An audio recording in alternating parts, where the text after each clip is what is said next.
Hi, I'm Ian Taylor, and this tutorial is basically to show you about the flows, the design flows, and how we represent them in the repository. So I'm on the Craft dashboard here, and I'm going to search for a project using ASIC, which is going to filter the projects and provide me this sample ISI ASIC digital design flow, and I'm going to go into that project. We covered the homepage of the project in the last tutorial.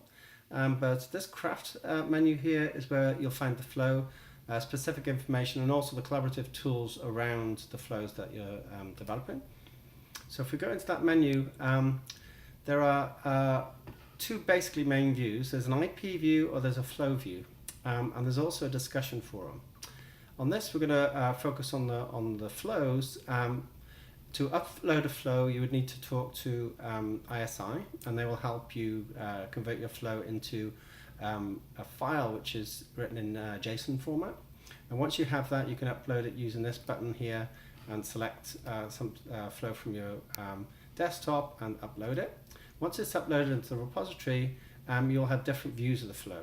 So if I go to this flow and click on the graph view here, then this flow, I can have access to it, and I can zoom into it. This is actually a graph, so I can kind of move it around and I can look at the various components. So the idea of this view is that you can really kind of delve into the details of the flow. So if I click on any of these boxes, I get a pop-up and it shows me what this particular box means, and it gives various descriptions. So if we go to one of these, this has the various notes. The tool compiles, simulates RTL design, providing the Verilog VHDL file format, and it also provides some options and so forth.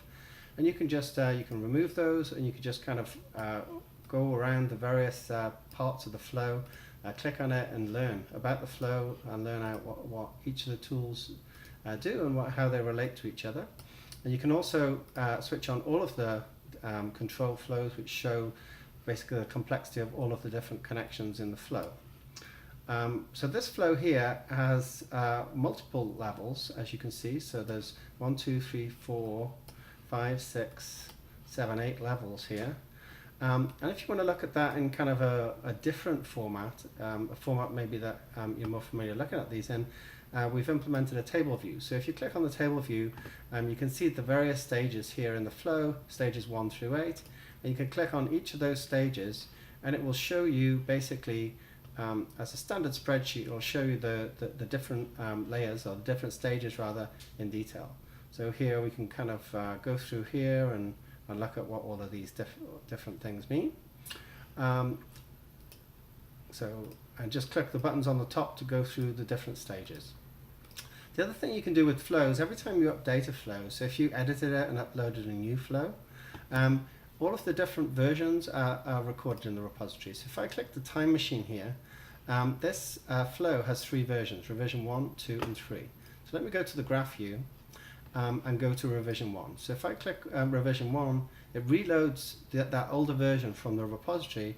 And if we look at this, this has less going on. So this only has 1, 2, 3, 4, 5, 6 layers, or stages rather than 8.